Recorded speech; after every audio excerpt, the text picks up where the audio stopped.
Here we have the new 2026 Ford Bronco. Now this one comes in the Badlands trim level with the Sasquatch package. Marsh gray is the paint, and then we have black leather and vinyl interior. For the powertrain, we get an upgraded engine, a 2.7 liter twin turbocharged V6, made it to a 10-speed automatic transmission. Of course, full 4-wheel drive here. As we come around to the front end here, we get our LED headlamps along with the LED daytime running lights and the LED fog lights. They're not flashing like that, that's just my camera. But I love the Sasquatch package. I love how it gives it that stance here, almost like the Bronco Raptors. And you know, it just saves you a little bit of money if you don't need that 3-liter twin turbo V6, and it still has pretty much the same off-road capability. As we come around to these wheels, these are gonna be 17-inch aluminum. Then we also have the 35-inch tires here with the Sasquatch package. Door panel here, power door lock controls. Headlamp controls are here, an electronic parking brake, hood release. Here's a look at the pedals. You get a manual tilt telescoping steering wheel. Here's the power driver's seat, 2-way power lumbar support here. But I want to give a huge thanks to Ford Lincoln and Franklin here in Franklin, Tennessee for allowing me to review this Bronco today. I'll leave a link below in the description. If you're looking to find the best price on one of these closer to home, click that second link down below. It takes just a minute to fill out your information, and I'll make sure the local dealers are fighting to get you the best price on this or whatever new vehicle you might be interested in. But I have the seat up front adjusted for someone of my size, being 6'3" with longer legs. There's the space, not bad. Seat back pockets are there. We have one-touch up and down windows on all 4 doors. And these are the ones for the back. Rear AC vents. It's kind of hard to see down here, but you get 2 USB-C ports and then a 110-volt, 400-watt, 3-prong household plug-in down there. There's a look at the front from back here. Now this one has the optional hardtop with the sound deadening, so there's a look at that. This middle seat you can pull, bottle holders there. Let's go ahead and make our way towards the back. Child locks, you take a key, turn one way or the other to lock from either side. Fuel filler here, takes 87. You're getting 17 city, and basically because of, you know, how big this is, or I should say how it sets the stance and all that, you're getting 17 highway as well. But LED tail lamps.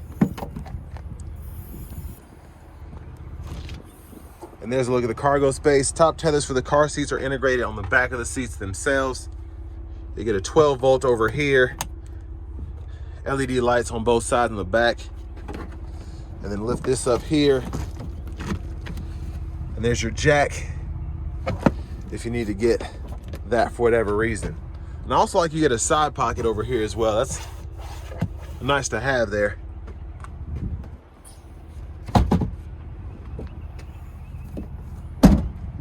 But there's the spare around the backup camera. And there's a look underneath the vehicle.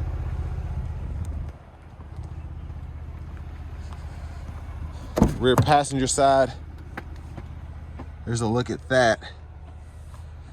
And you basically just press this in, and you can pull up here, and that helps fold the seat flat if you need to do that. And pretty easy to pop it back into place. And then you have your lower anchors. Kind of hard to see, but it's right back in there on both sides. Now I'm going to try to show you the window sticker. And y'all can pause anywhere you need to take a closer look at anything. And then here are the options.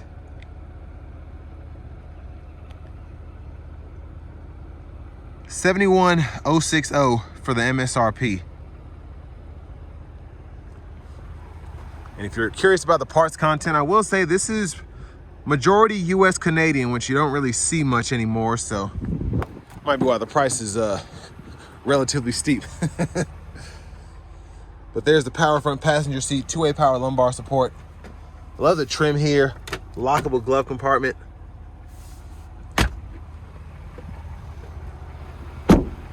And then as we come around to the front end, once again, just a quick look in the engine bay. And there's that upgraded 2.7 liter twin turbo V6 Standard, I believe you get a 2.3 turbo 4, which moves pretty good, but this 2.7 is like night and day with that. So it's one of the reasons it's a $3 grand upgrade.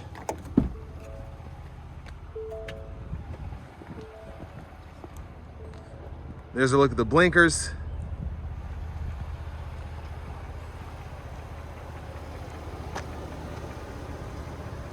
Let's go ahead and hop in the driver's seat.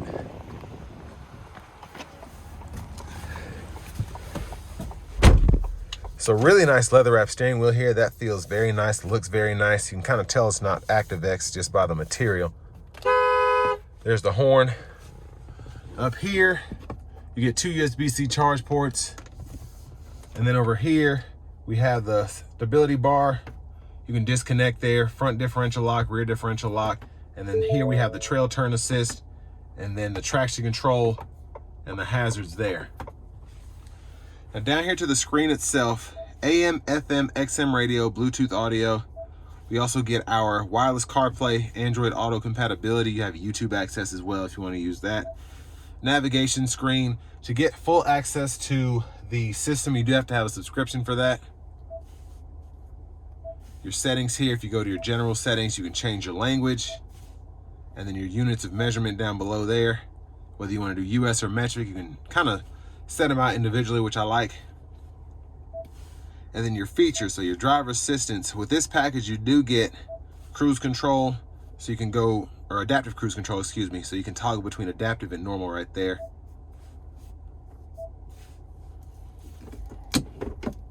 Backup cameras here. The guidelines follow you as you turn the steering wheel. You get a nice big bird's eye view on the right side, which is very helpful parking something like this with the stance that it has in parking spots. And then your front camera's there. And on the right side here, when applicable, you can kind of pull up, like if you're going through your settings or whatever, keep your important stuff over here on the right side. And down here, volume, click there to turn the audio off. There's that camera button again. Auto stop toggle, you can turn that on or off if you don't want it. And then you have the parking sensors you can toggle there, seek, play, pause, and then your tune knob is here. Down below, you get dual zone automatic climate control, so you can set your dual mode on or off there. You have 3 stages of auto, whether you want to get to that temperature, low fan speed, medium fan speed, or high. And then you can toggle your fan speed up or down, and you get most of your notifications here on the screen. And then 3-stage heated seats for the front, heated steering wheel toggle is there. And down here you get a USB-C, USB-A charge port there. That links directly to the radio, and then you can have your phone resting here or over here if you want to while it's on the charger. Now for the shifter, you just pull this lever here to get it in gear. Manual, drive, reverse, or manual, drive, neutral, reverse, park there. And then while in manual mode, you can manually shift using this. And then in that bottom left-hand corner, you'll see what gear you're in right there.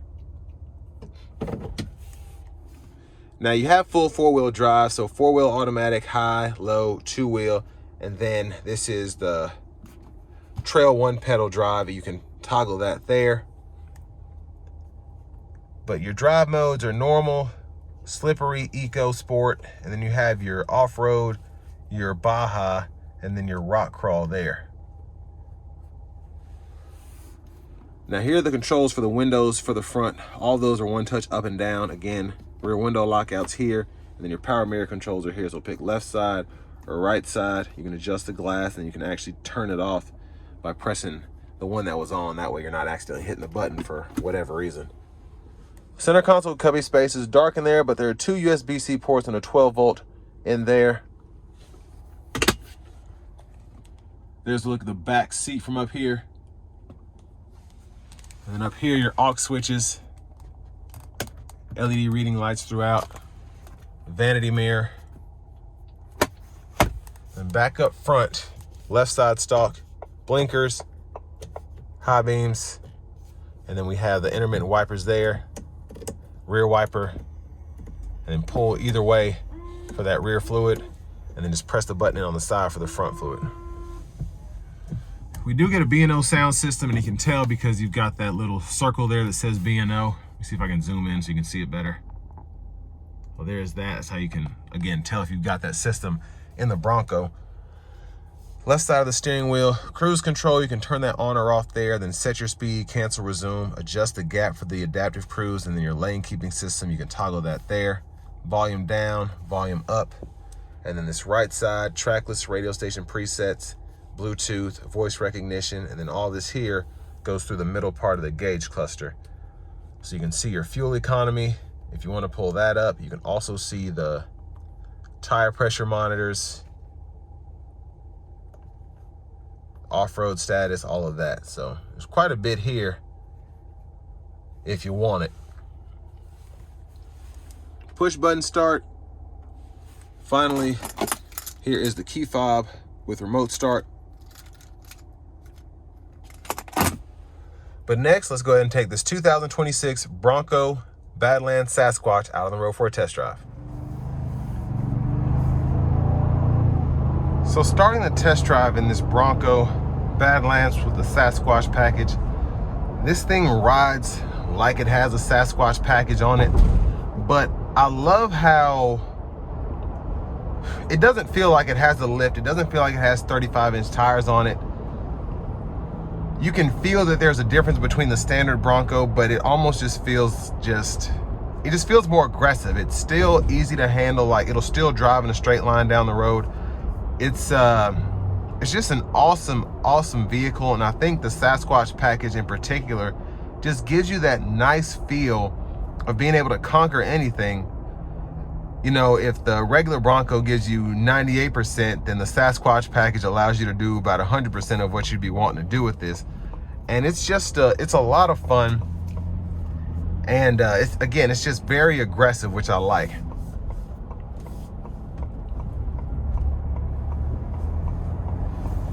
Now the 2.7 EcoBoost compared to the 2.3 Turbo, it feels more powerful. It feels stronger. I like the sound a lot better. And for, you know, almost $3,000, I'm glad that there are a lot of big differences that you can actually tell with having this engine.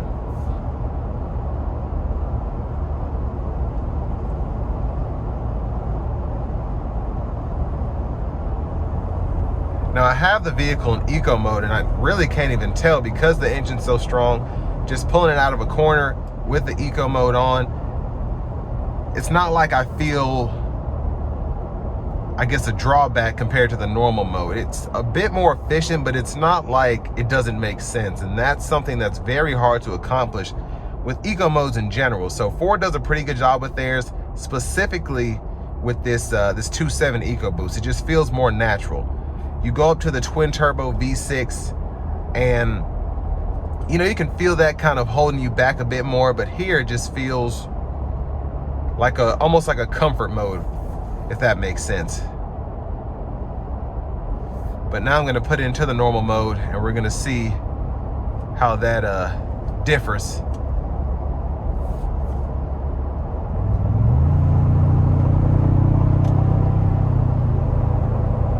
Yeah, it feels so much stronger. It almost feels like a sport mode in a sense. But again, you get that upgraded twin turbo V6, so kind of adds up, I guess. Now I will say the sound deadening roof with a hard top, it helps, but it's still a Bronco. You're still gonna get that open air feel. It's just, you know, if you're used to Wranglers as opposed to the Broncos, the Wranglers have been out a lot longer. The soft top on those, pretty loud.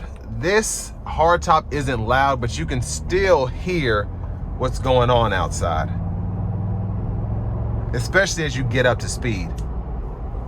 Around 40 miles an hour, you start to really hear the wind noise and whatnot. It's not bad, but especially around 70 miles per hour, it's a lot better than the soft top, but it's still not better than a traditional SUV. And you wouldn't expect that with a vehicle like this that has removable tops.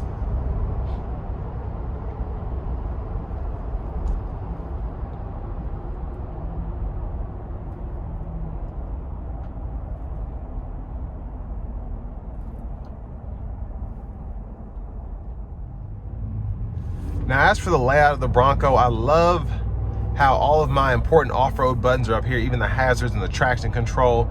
I like having the USB-C ports there because I can kind of lay the phone up there if I want to. And where the windshield is kind of long, it doesn't really intrude on my visibility, especially since the hood is barely visible from this position.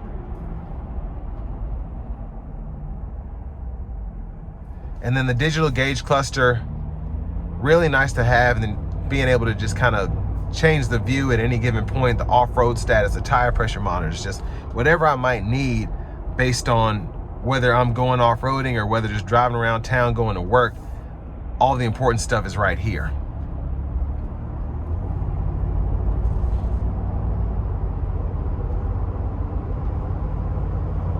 And in this normal mode, just being able to pull like this thing does, it's just, it's a lot of fun to drive. Now, as I'm about to get on the interstate here in a minute, I'm gonna put it in the sport mode. I'm definitely not gonna thrash it, probably just gonna barely give it any throttle to kind of hear the engine kind of do its thing, but I don't wanna floor it because this only has 15 miles on it.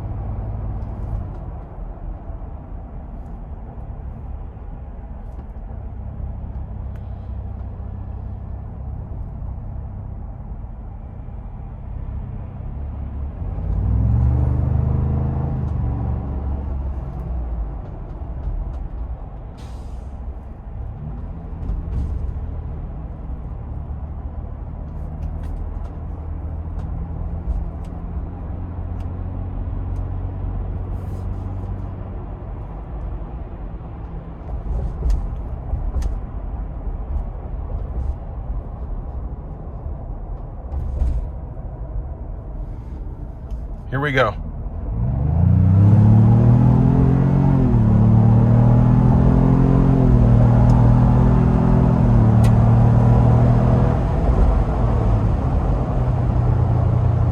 So, I mean, yeah, just a lot of power there.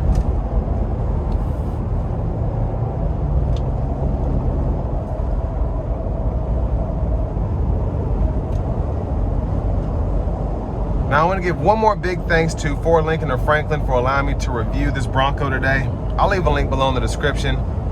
If you're looking to find the best price on one of these closer to home, click that second link down below. It takes just a minute to fill out your information, and I'll make sure the local dealers are fighting to get to the best price on this or whatever new vehicle you might be interested in. But as we are cruising right at the speed limit here, 70 miles an hour, again, you can kind of hear what I'm talking about.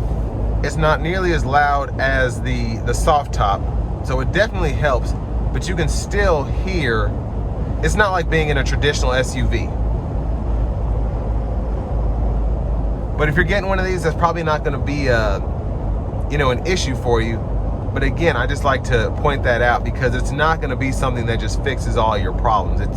There's still gonna be a sound there, but I really like the sound because it just makes you feel like you're in a Ford Bronco. You still get that experience, and then you just take the windows down, the top down, and all of that stuff. You get that full-on true Bronco experience.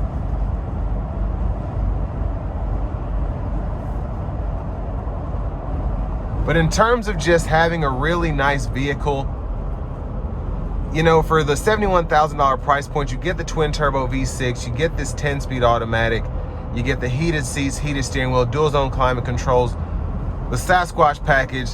It's just, you get a lot for this money. This one's pretty well optioned out. You can get a Bronco cheaper if you don't want the EcoBoost, if you want to go down a trim level, whatever.